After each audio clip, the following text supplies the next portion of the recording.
run around the California woods annually, mostly drinking and goofing off. Here's what really happens at Bohemian Grove.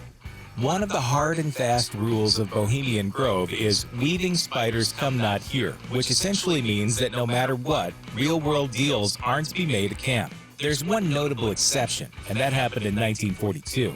And even that's a sort of. The Bohemian Club owns Bohemian Grove, and the super-secret camping trip that happens every year only goes on for a handful of days. For the rest of the year, any members of the club can use the grounds for whatever they want.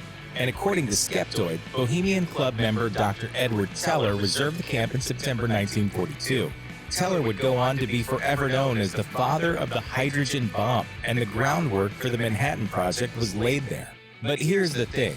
Teller was the only member of the Bohemian Club there, so it can't really be said the club members were out there planning world domination. Were they? In 1989, Spy magazine writer Philip Weiss snuck into Bohemian Grove and described the annual lowbrow theatrical production known as the Low Jinks like this. The humor was not just lame, but circa 1950s college follies lame. Those who have gotten an inside peek into Bohemian Grove say the theatrical productions are a huge deal, and the one-time production Weiss was talking about was not only filled with the type of humor an 11-year-old might find hilarious, but it also cost a whopping $75,000. That's just one of the plays the members staged for each other. There's also a more serious production called the High Jinks, or more formally, the Grove Play.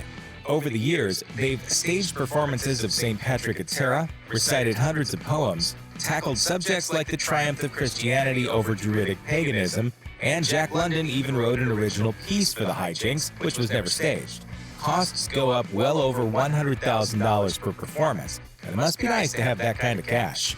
Every annual meeting in Bohemian Grove has since 1880 kicked off with a ceremony called the Cremation of Care.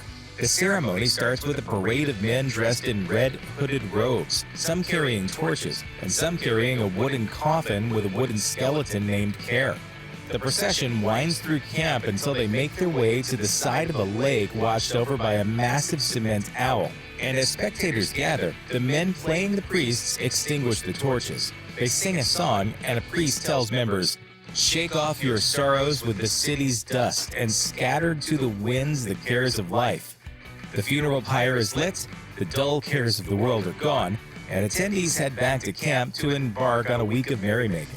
In 1986, the club attempted to argue, quote, that male gender is a bona fide occupational qualification, much like Hooters argued that being a female with a certain body type was a job requirement for being a server there.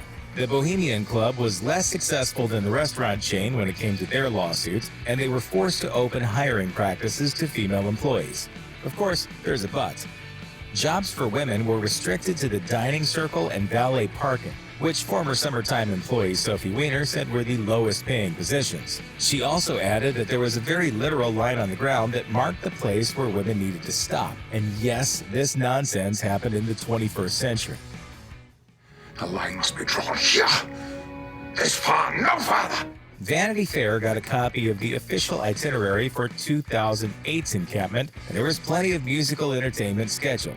It turns out that singing around the campfire isn't just for the Boy Scouts. And that year, Sam Cooke's music was featured in a 9:15 p.m. campfire circle. It's not all fun and games, though. The lakeside talks are always a major part of the retreat, and they're usually heavy stuff.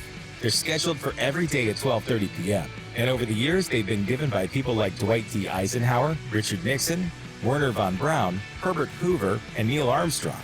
At the same time, some of the most powerful men in the world are giving talks on some hugely heavy topics. There's something else going on, too. Constant drinking and what Vanity Fair calls, quote, profuse outdoor urination. They credit that to three things: gin fizzes being poured at 7 a.m., so many enlarged prostates, and such majestic natural urinals. The Bohemian Club owns 2,700 acres of redwood forests, and only a small amount of the property has been turned into a retreat. Vanity Fair and journalist Alex Shomatov suggest there's been something else going on outside the carefully groomed camp for a long time, and that's illegal logging. Chomutov was approached by former Bohemian Club member John C. Hooper, who claimed that over the course of a few years, he saw towering redwoods marked for logging, stumps replacing trees, and hiking trails turned into logging roads. Club members responded that they were logging responsibly within the guidelines of the permits, and all the money made from selling the lumber was going back into forest management. But Hooper claims otherwise, and only a few years later, the club's 100-year logging permit had been revoked, forcing the club back to the drawing board to find more modest logging proposals.